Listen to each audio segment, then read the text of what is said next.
தேர்தல் பத்திர விவரங்களை இணையத்தில் வெளியிட்டது தேர்தல் ஆணையம். கட்சிகள் மற்றும் நிறுவனங்கள் அடங்கிய கோப்புகள் தனித்தனியே வெளியீடு.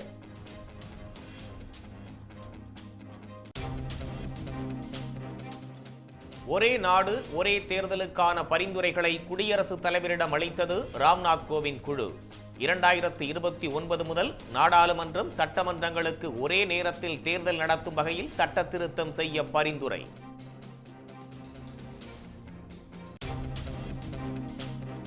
ஒரே நாடு ஒரே தேர்தல் திட்டத்திற்கு காங்கிரஸ் கடும் கண்டனம். இந்தியாவின் அரசியல் கட்டமைப்பை சிதைக்கும் முயற்சி என குற்றச்சாட்டு.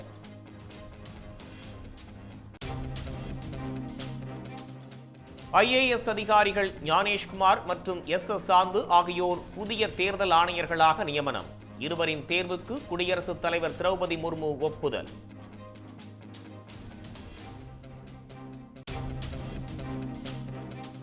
தேர்தல் ஆணையர்கள் தேர்வு முறை ஒரு தலைப்பட்சமானது என எதிர்க்கட்சித் தலைவர் ஆதிர் ரஞ்சன் சௌத்ரி குற்றச்சாட்டு. முழுமையான விவரங்கள் இல்லாமல் அவசர கதியில் தேர்வு கூட்டம் நடத்தப்பட்டதாகவும் கண்டனம்.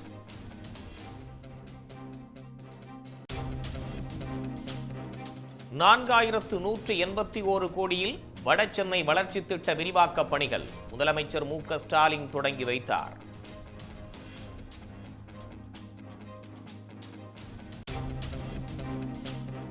குஜராத்துக்கு நிதி கொடுத்துவிட்டு தமிழ்நாட்டிற்கு நிதி மறுப்பதை கேட்டால் பிரிவினைவாதி என்பதா? தேசபக்தி குறித்து திமுகவுக்கு பாஜக பாடம் நடத்த தேவையில்லை என்ற முதலமைச்சர் MK ஸ்டாலின் கடும் கண்டனம்.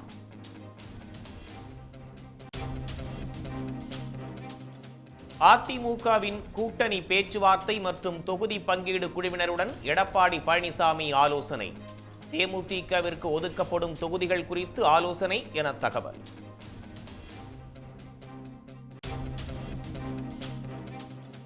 போதைப்பொருள் விவகாரத்தில் எடப்பாடி பழனிசாமி அரைவேக்காடுத்தனமாக பேசுகிறார். பாஜக மாநில தலைவர் அண்ணாமலை கடும் விமர்சனம். பாஜக கூட்டணியில் இணைய பாமக முடிவு எடுத்துள்ளதாக தகவல். நாளை நடைபெறும் மாவட்ட செயலாளர்கள் கூட்டத்திற்கு பின் அறிவிப்பு வெளியாக வாய்ப்பு.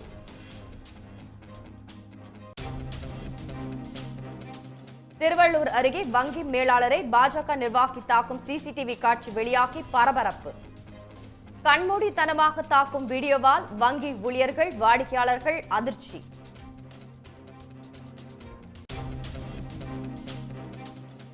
மகளிர் உரிமை திட்டத்தை கொச்சைப்படுத்தி பேசிய குஷ்பு மீது போலீசில் புகார். குஷ்பு மீது நடவடிக்கை கோரி உளுந்தூர்பேட்டை, பவானி காவல் நிலையங்களில் புகார் மனு. தமிழ்நாட்டில் 11 இடங்களில் 100 டிகிரியை தாண்டி சுட்டெரித்த வெயில்.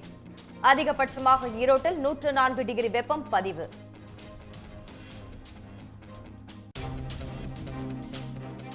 மேல்மலையனூர் அங்காளம்மன் கோவில் தேர் திருவிழா கோலாகலம். ஆயிரக்கணக்கான பக்தர்கள் தேரை வடம் பிடித்து இழுத்தனர்.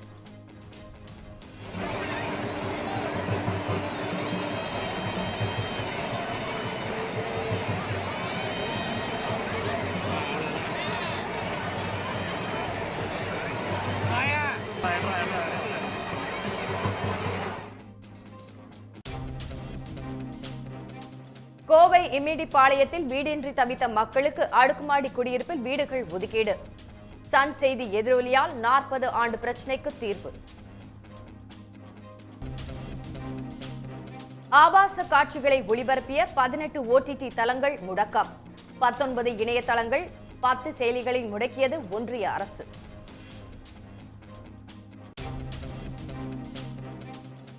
குடியுரிமை திருத்தச் சட்டம் ஒருபோதும் திரும்ப பெறப்பட மாட்டாது என அமித்ஷா திட்டவட்டம்.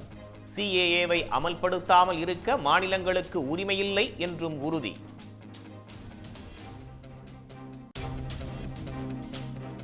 எடியூரப்பா மகன் வேட்பாளராக அறிவிக்கப்பட்டதற்கு கர்நாடக பாஜகவில் கடும் எதிர்ப்பு. தனது மகனுக்கு சீட் தருவதாக கூறி ஏமாற்றிவிட்டதாக முன்னாள் துணை முதலமைச்சர் ஈஸ்வரப்பா குற்றச்சாட்டு. ரஞ்சி கோப்பை கிரிக்கெட் தொடரில் மும்பை அணி சாம்பியன். இறுதிப் போட்டியில் விதர்பா அணியை 169 ரன்கள் வித்தியாசத்தில் வீழ்த்தி 42வது முறையாக கோப்பையை வென்றது.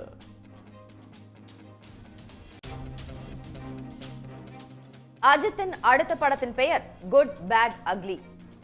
ஆதிக் ரவிச்சந்திரன் இயக்குவதாக அதிகாரப்பூர்வ அறிவிப்பு.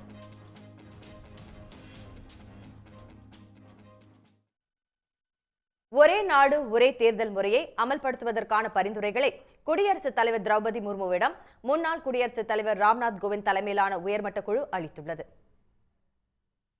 குடியரசுத் தலைவர் மாளிகையில் திரௌபதி முர்முவை சந்தித்த உயர்மட்ட குழு தலைவர் ராம்நாத் கோவிந்த் மற்றும் ஒன்றிய உள்துறை அமைச்சர் அமித்ஷா, முன்னாள் அமைச்சர் குலாம் நபி ஆசாத் உள்ளிட்ட 8 உறுப்பினர்கள் ஆய்வறிக்கையை அவரிடம் அளித்துள்ளனர். 18,626 பக்கங்களை கொண்ட இந்த அறிக்கையில் ஒரே நாடு ஒரே தேர்தல் முறையை 2029ஆம் ஆண்டு முதல் நடைமுறைப்படுத்தும் வகையில் பரிந்துரைகள் இடம்பெற்றுள்ளன. இதற்காக அரசியலமைப்புச் சட்டத்தின் 5 முக்கிய விதிகளில் திருத்தம் செய்ய வேண்டும். ஒரே நேரத்தில் நடத்தப்படும் தேர்தலுக்காக நாடாளுமன்றம் மற்றும் அனைத்து சட்டமன்றங்களின் ஆயுட்காலத்தை ஒருங்கிணைப்பது அவசியம் என்றும், இதற்காக குடியரசுத் தலைவர் அறிவிக்கை வெளியிட வேண்டும் என்றும் பரிந்துரைக்கப்பட்டுள்ளது. மக்களவைத் தேர்தல் முடிந்து நாடாளுமன்றம் கூடும் நாளை அறிவிக்கை வெளியிடுவதற்கான நியமன நாளாக கொள்ளலாம். அறிவிக்கை வெளியிடப்படும் நாளிலிருந்து ஒரே நாடு ஒரே தேர்தலுக்கான பதவிக்காலம் தொடங்கும் என்றும் அறிக்கையில் தெரிவிக்கப்பட்டுள்ளது. மக்களவை, சட்டமன்றங்கள் மற்றும் உள்ளாட்சி அமைப்புகளுக்கான தேர்தல்களை 3 அடுக்குகளாக நடத்தலாம். அதன்படி முதலில் மக்களவை மற்றும் சட்டப்பேரவைகளுக்கான தேர்தலை நடத்தலாம். அடுத்த 100 நாட்களில் நகர்ப்புற மற்றும் கிராமப்புற உள்ளாட்சி அமைப்புகளுக்கு தேர்தல் நடத்தப்பட வேண்டும் என்று பரிந்துரைக்கப்பட்டுள்ளது. குடியரசுத் தலைவரின் அறிவிக்கைக்கு பின்னர் நடைபெறும் தேர்தல்கள் மூலம் அமைக்கப்படும் சட்டமன்றங்களின் ஆயுட்காலம் நாடாளுமன்றத்தின் ஆயுட்காலத்துடன் முடிவடையும் என்று தெரிவிக்கப்பட்டுள்ளது. தொங்கு சட்டமன்றங்கள் அமைந்தாலோ நடுவில் ஆட்சி கலைந்தாலோ அங்கு தேர்தல் நடத்தப்படலாம் என்றும், அதன் மூலம் தேர்வு செய்யப்படும் சட்டமன்றங்களின் பதவிக்காலம் ஏற்கனவே உள்ள மக்களவையின் பதவிக்காலத்துடன் நிறைவடையும் என்றும் தெரிவிக்கப்பட்டுள்ளது. வரும் மக்களவைத் தேர்தல் முடிந்ததும் இந்த பரிந்துரை அமல்படுத்தப்பட்டால் ஜூன் மாதத்திற்கு பின்னர் தேர்தலை சந்திக்கும் மாநிலங்களுக்கு பின்னடைவாக அமையும். 2026க்கு பின்னர் தேர்தலை சந்திக்கும் தமிழ்நாடு, மேற்கு வங்கம், கேரள மாநிலங்களின் சட்டமன்ற ஆயுட்காலமும் 2029உடன் முடிவடையும் நிலை ஏற்படும் என்பது குறிப்பிடத்தக்கது. ஒரே நாடு ஒரே தேர்தல் திட்டம் இந்தியாவின் அரசியல் கட்டமைப்பை சிதைக்கும் முயற்சி என்று எதிர்க்கட்சிகள் கடும் கண்டனம் தெரிவித்துள்ளன. ஒரே நாடு ஒரே தேர்தல் முறைக்கு காங்கிரஸ் கட்சி கடும் கண்டனம் தெரிவித்துள்ளது. இதுகுறித்து கூறியுள்ள அக்கட்சியின் பொதுச் செயலாளர் ஜெய்ராம் ரமேஷ், ஒரே நாடு ஒரே தேர்தல் அம்பேத்கர் உருவாக்கிய அரசியலமைப்பு சட்டத்தையே சிதைத்துவிடும் என்று தெரிவித்துள்ளார். I see it. This is, the Prime Minister's objective is very clear. He's going around asking for clear majority, 2/3 majority, 400 seats, and the cat is out of the bag. They want to completely dismantle Dr. Babasaheb Ambedkar's constitution. With what objective? One nation, no election. That's what they want. ஒரே நாடு ஒரே தேர்தல் இந்தியாவின் கூட்டாட்சி தத்துவத்தையே குழிதோண்டி புதைத்துவிடும் என்று AIMIM கட்சி தலைவர் அசாதுதீன் ஓவைசி கூறியுள்ளார். ஒரே நாடு ஒரே தேர்தல் முறை இந்தியாவை ஒரே கட்சி கொண்ட தேசமாக மாற்றிவிடும் என்றும் அவர் குறிப்பிட்டுள்ளார். இதேபோன்று பல்வேறு கட்சி தலைவர்களும் ஒரே நாடு ஒரே தேர்தல் முறைக்கு தங்களது கண்டனத்தை பதிவு செய்து வருகின்றனர். ஒரே நாடு ஒரே தேர்தல் குறித்த அறிக்கையை குடியரசுத் தலைவரிடம் அளித்த இன்றைய நாள் நாட்டின் ஜனநாயகத்தில் வரலாற்று சிறப்புமிக்கது என்று உள்துறை அமைச்சர் அமித்ஷா தெரிவித்துள்ளார். IAS அதிகாரிகள் ஞானேஷ்குமார் மற்றும் சுக்பீர் சிங் சாந்து ஆகியோர் புதிய தேர்தல் ஆணையர்களாக நியமித்து அரசிதழில் வெளியிடப்பட்டுள்ளது. உச்சநீதிமன்ற தலைமை நீதிபதியின்றி பிரதமர் தலைமையிலான தேர்வுக்குழு புதிய தேர்தல் ஆணையர்களை தேர்வு செய்ய எதிர்ப்பு தெரிவித்து தொடரப்பட்ட வழக்கு நாளை விசாரணைக்கு வரும் நிலையில் இந்த நியமனம் நடந்துள்ளது. மக்களவை தேர்தலுக்கான தேதி விரைவில் அறிவிக்கப்பட உள்ள நிலையில் கடந்த வாரம் தேர்தல் ஆணையர் அருண் கோயல் தனது பதவியை ராஜினாமா செய்தார். ஏற்கனவே தேர்தல் ஆணையர் அனுப் சந்திர பாண்டே பணி ஓய்வு பெற்றதைத் தொடர்ந்து அவரது பதவி காலியாக இருந்த நிலையில் தற்போது தலைமை தேர்தல் ஆணையர் ராஜீவ்குமார் மட்டுமே பதவியில் உள்ளார். இதையடுத்து புதிதாக 2 தேர்தல் ஆணையர்களை தேர்வு செய்வதற்கான தேர்வுக்குழு கூட்டம் பிரதமர் மோடி தலைமையில் நடைபெற்றது. ஒன்றிய அமைச்சர் மற்றும் எதிர்க்கட்சித் தலைவர் அடங்கிய இக்குழுவின் கூட்டத்தில் IAS அதிகாரிகள் ஞானேஷ்குமார், சுக்பீர் சிங் சாந்து ஆகியோர் புதிய தேர்தல் ஆணையர்களாக தேர்வு செய்யப்பட்டுள்ளனர். இதனை கூட்டத்திற்கு பின் செய்தியாளர்களிடம் பேசிய எதிர்க்கட்சித் தலைவர் அதிர் ரஞ்சன் சௌத்ரி தெரிவித்துள்ளார். ஒருதலைபட்சமாக தேர்வு என அதிருப்தியை கூட்டத்தில் பதிவு செய்ததாகவும் அவர் கூறியுள்ளார். 1988ஆம் ஆண்டு பிரிவு IAS அதிகாரியான கேரள மாநிலத்தைச் சேர்ந்த ஞானேஷ்குமார் ஒன்றிய அரசின் பல்வேறு அமைச்சகங்களில் பணிபுரிந்தவர். குறிப்பாக உள்துறை அமைச்சகத்தில் இருந்தபோது காஷ்மீருக்கு சிறப்பு அந்தஸ்து வழங்கும் 370வது சட்டப்பிரிவை ரத்து செய்வதற்கான பணிகளை மேற்பார்வையிட்டார். அயோத்தியில் ராமர் கோயில் கட்டுவதற்கான ஸ்ரீ ராம ஜென்மபூமி தீர்த்த க்ஷேத்ரா அறக்கட்டளை அமைப்பதிலும் முக்கிய பங்கு வகித்துள்ளார். பணி ஓய்வு பெறுவதற்கு முன்பாக ஒன்றிய அரசின் கூட்டுறவு அமைச்சகத்திலும் செயலாளராக ஞானேஷ்குமார் பணிபுரிந்துள்ளார். இதேபோல பஞ்சாப் மாநிலத்தைச் சேர்ந்த மற்றொரு IAS அதிகாரியான சுக்பீர் சிங் சாந்து கடந்த 2021இல் பாஜகவை சேர்ந்த புஷ்கர் சிங் தாமி முதல்வராக பதவியேற்றபோது உத்தராகண்ட் மாநிலத்தின் தலைமை செயலாளராக நியமிக்கப்பட்டார். இவர் இந்திய தேசிய நெடுஞ்சாலை ஆணையத்தின் தலைவராகவும் பணியாற்றியுள்ளார். தேர்தல் ஆணையர்கள் தேர்வு முறை ஒருதலைப்பட்சமானது என குற்றம் சாட்டியுள்ள எதிர்க்கட்சித் தலைவர் ஆதிர் ரஞ்சன் சௌத்ரி பரிசீலிக்கப்பட்ட 6 பெயர்களை 10 நிமிடங்களுக்கு முன்புதான் இறுதி செய்து கொடுத்ததாக சாடியுள்ளார். தேர்தல் ஆணையர்கள் நியமனத்திற்கு பிறகு செய்தியாளர்களிடம் பேசிய ஆதிர் ரஞ்சன் சௌத்ரி தேர்தல் ஆணையர்களை நியமிக்கும் குழுவில் ஒன்றிய அரசுக்கு பெரும்பான்மை உள்ளதாக தெரிவித்தார். தேர்தல் ஆணையர்கள் நியமனம் தொடர்பாக தன்னிடம் 212 பெயர்களை கொடுத்ததாகவும் அதில் மீண்டும் 6 பெயர்களை இறுதி செய்து கூட்டம் தொடங்கும் 10 நிமிடங்களுக்கு முன்பு வழங்கியதாகவும் அவர் குறிப்பிட்டுள்ளார். தலைமை நீதிபதி தலையிடாத வகையில் ஒன்றிய அரசுக்கு சாதகமான தேர்வுக்குழு சட்டத்தை உருவாக்கியுள்ளதாக குற்றம் சாட்டியுள்ள ஆதிர் ரஞ்சன் சௌத்ரி இது ஒருதலைபட்சமானது என்றும் சாடினார். मुझे 212 नाम दिए गए, 10 मिनट पहले 6 नाम दिए जा रहे हैं और मैं जानती हूं कि ये बहुमत इनके पास है. सीजीआई साहब नहीं है, कानून को तैयार किए गए हैं कि सीजीआई बाहर रहे, हमारे न्यायाधीश बाहर रहे और वहां अंदर अंदर बैठ के सरकार अपने बहुमत की बजाय से अपने चुने हुए अपने पसंदीदा नाम चयन करे. यही तो बात है, संक्षिप्त साथ यही है. புதிய தேர்தல் ஆணையர்கள் நியமனத்துக்கு மார்க்சிஸ்ட் கம்யூனிஸ்ட் பொதுச் செயலாளர் சீதாராம் யெச்சூரி கடும் எதிர்ப்பு தெரிவித்துள்ளார். எக்ஸ் பக்கத்தில் அவர் வெளியிட்டுள்ள பதிவில் தேர்தல் ஆணையர் நியமனம் தொடர்பான மோடி அரசின் சட்டத்தை எதிர்த்து தொடரப்பட்ட வழக்கு விசாரணைக்கு வரும் முன்னதாக SS சாந்து, ஞானேஷ்குமார் ஆகியோரை மோடி அரசு நியமித்துள்ளதாக குற்றம் சாட்டியுள்ளார். மூத்த வழக்கறிஞர் பிரசாந்த் பூஷன் வெளியிட்டுள்ள பதிவில் பிரதமர், எதிர்க்கட்சித் தலைவர் மற்றும் உச்சநீதிமன்ற தலைமை நீதிபதி தேர்வுக்குழுவின் மூலம் தேர்தல் ஆணையர்களை நியமிக்க கோரி தொடரப்பட்ட வழக்கின் விசாரணையை தடுக்கும் வகையில் அரசு மின்னல் வேகத்தில் நடவடிக்கை எடுத்துள்ளதாக குற்றம் சாட்டியுள்ளார். பிரதமர் மற்றும் உள்துறை அமைச்சரால் தேர்வு செய்யப்படுவதற்கு 10 நிமிடங்களுக்கு முன்பு பட்டியலிடப்பட்ட 6 பெயர்களில் 2 வரை தேர்தல் ஆணையர்களாக அரசு தேர்வு செய்திருப்பது கேலிக்கூத்து என்றும் பிரசாந்த் பூஷன் விமர்சித்துள்ளார். இதற்கிடையே தேர்தல் ஆணையத்தின் தேர்வு குழுவுக்கு எதிராக உச்சநீதிமன்றத்தில் தொடரப்பட்ட வழக்கு நாளை விசாரணைக்கு வரவுள்ளது. இதுவரை தேர்தல் ஆணையரை நியமிக்கும் குழுவில் பிரதமர், மக்களவை எதிர்க்கட்சித் தலைவருடன் உச்சநீதிமன்ற தலைமை நீதிபதி இடம்பெற்றிருந்த நிலையில் கடந்த ஆண்டு ஒன்றிய அரசு திருத்தம் செய்த சட்டத்தில் உச்சநீதிமன்ற தலைமை நீதிபதிக்கு பதிலாக பிரதமர் பரிந்துரைக்கும் ஒன்றிய அமைச்சரை குழுவில் சேர்த்துள்ளது.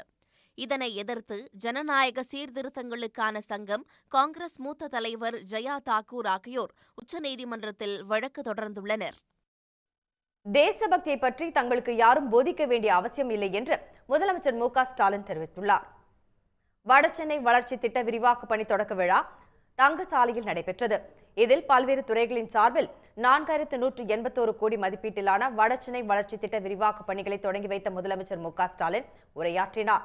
திரும்பிய பக்கம் எல்லாம் வளர்ச்சி திட்டங்களை செய்து சென்னையை திரும்பி பார்க்க வைத்தது திமுக அரசு என்று அவர் கூறினார். அதிமுகவை போலவே 10 ஆண்டு கால பாஜக ஆட்சியிலும் தமிழ்நாட்டிற்கு எதுவும் செய்யவில்லை என்று அவர் குற்றம் சாட்டினார். சென்னை, தூத்துக்குடி, குமரி மக்கள் மழை வெள்ளத்தில் தவித்த போது ஆறுதல் கூற வராத பிரதமர் இப்போது ஓட்டு கேட்டு மட்டும் வருவது ஏன் என்றும் முதலமைச்சர் கேள்வி எழுப்பினார். தமிழ்நாட்டுக்கான சிறப்பு திட்டங்களை உருவாக்கி தர வரப்போறாரா? இல்ல, ஓட்டு கேட்டு வரப்போறாரு.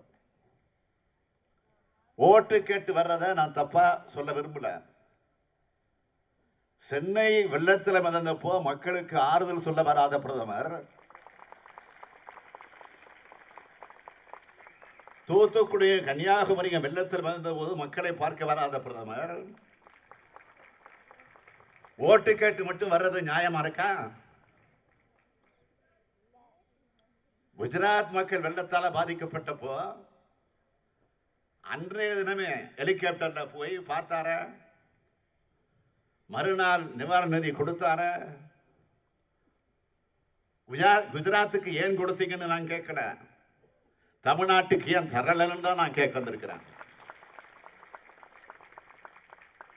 குஜராத்துக்கு அன்றைய தினமே நிதி தர்றதும், தமிழ்நாட்டுக்கு 3 மாசம் ஆன பிறகு நிதி தர மனசு இல்லாம போறது ஏன்?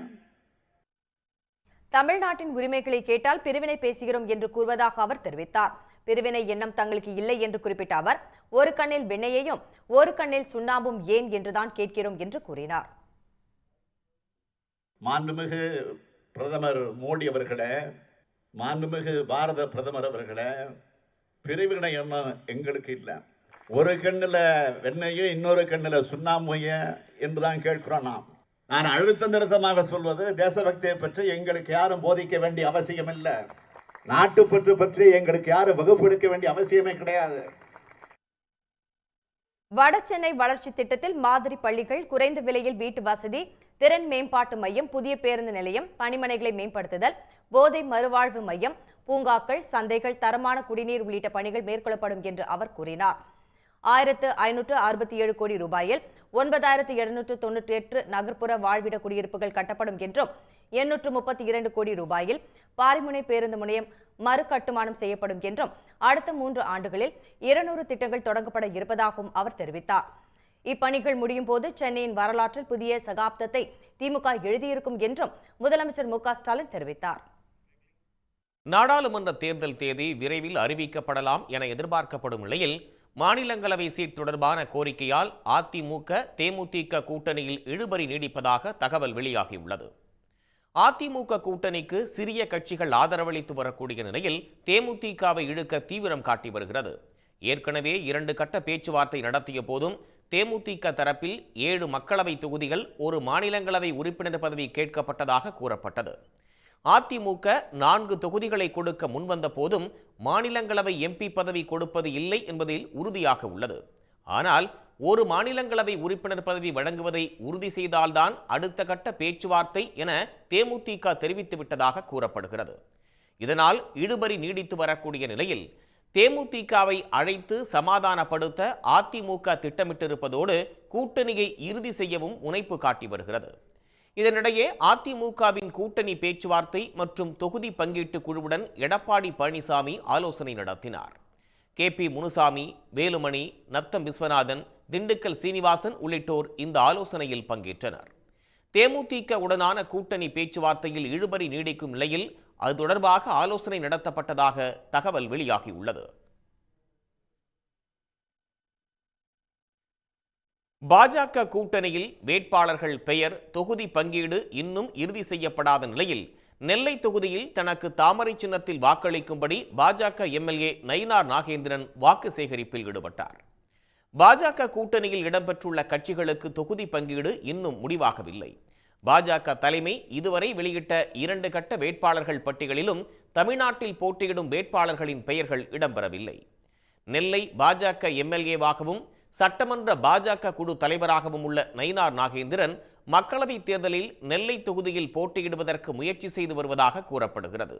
கட்சி தன்னை வேட்பாளராக அறிவிக்கும் என காத்திருக்கும் இவர் ஏற்கனவே கடந்த 40 நாட்களுக்கு முன்பே நெல்லை தொகுதி தேர்தல் அலுவலகத்தை திறந்து பணியாற்றி வருகிறார். தமிழ்நாட்டில் போட்டியிடும் பாஜக வேட்பாளர்கள் பட்டியல் அறிவிக்கும் முன்பே தாம் போட்டியிடுவதாக கூறி நெல்லை தொகுதிக்குட்பட்ட சொக்கட்டான் தோப்பு பகுதியில் பாஜகவினருடன் வீடு வீடாக சென்று வாக்கு சேகரிப்பிலும் ஈடுபட்டு வருகிறார்.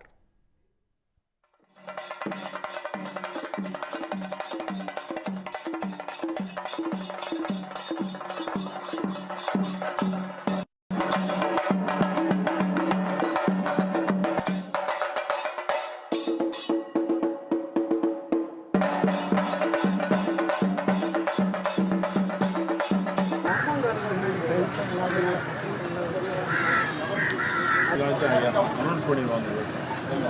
லைட்டாக உடனே வந்துச்சு. நான் ஏதாவது பார்க்குறேன். இல்லைன்னா எலெக்ஷன் முடிஞ்சாங்க. நீங்கள் எங்கே இருக்கீங்க? மக்களவைத் தேர்தலில் பாஜக கூட்டணியில் இணைய பாமக முடிவெடுத்திருப்பதாகவும் இது குறித்த அறிவிப்பு நாளை வெளியிடப்பட உள்ளதாகவும் தகவல் வெளியாகியுள்ளது. தமிழ்நாட்டில் பாஜக தலைமையிலான தேசிய ஜனநாயக கூட்டணி தொகுதி பங்கீட்டை இறுதி செய்யும் பணியை மேற்கொண்டு வருகிறது. இந்த முறை பாஜக, அதிமுக தனித்தனியே தேர்தலை சந்திப்பதால் பாமக, தேமுதிக உள்ளிட்ட கட்சிகள் 2 கூட்டணியோடும் தொடர்ந்து பேச்சுவார்த்தை நடத்தி வருகின்றனர். வட தமிழகத்தில் பலமாக உள்ள அதிமுகவுடன் இணைந்து தேர்தலை சந்திக்க பாமக நிறுவனர் ராமதாஸ் விருப்பப்பட்டாலும் பாஜகவுடன் கூட்டணி வைக்க அன்புமணி மும்முரம் காட்டி வருவதாக கூறப்படுகிறது. அதிமுக சார்பில் முன்னாள் அமைச்சர் CV சண்முகம் பாமக நிறுவனர் ராமதாஸை சந்தித்து பேச்சுவார்த்தை நடத்தி வந்தார். மற்றொரு புறம் ஒன்றிய அமைச்சர் VK சிங் உள்ளிட்ட பாஜக நிர்வாகிகள் அன்புமணியுடன் பேச்சுவார்த்தை நடத்தி வந்தனர்.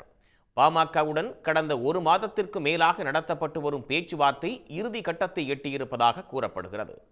இந்நிலையில் பாஜக கூட்டணியில் தேர்தலை சந்திக்க பாமக முடிவெடுத்திருப்பதாக தகவல் வெளியாகியுள்ளது. கூட்டணி குறித்து முடிவெடுக்க பாமக மாவட்ட செயலாளர்கள் கூட்டம் நாளை காலை 11 மணிக்கு அவசரமாக கூடுகிறது. தைலாபுரத்தில் நாளை நடைபெறும் கூட்டத்தில் பாஜகவுடன் கூட்டணி சேரும் முடிவு அறிவிக்கப்படும் என தகவல் வெளியாகியுள்ளது. 10 தொகுதிகள் கேட்ட பாமகவுக்கு பாஜக 8 தொகுதிகளும் அதிமுக 7 தொகுதிகளும் கொடுக்க முன்வந்திருப்பதாக கூறப்படுகிறது. மேலும் இரு கட்சிகளும் பாமகவுக்கு மாநிலங்களவை உறுப்பினர் பதவியை கொடுக்கவும் தயாராக உள்ளன. ஆனால் பாஜக மீண்டும் ஆட்சி அமைத்தால் பாமகவுக்கு ஒன்றிய அமைச்சர் பதவியை வழங்க உள்ளதாக தெரிவித்திருப்பதால் அக்கட்சியுடன் கூட்டணி வைக்க அன்புமணி முடிவு செய்துள்ளார். உடனுக்குடன் செய்திகளை தெரிந்து கொள்ள சன் நியூஸ் பெல் ஐகானை கிளிக் பண்ணுங்க.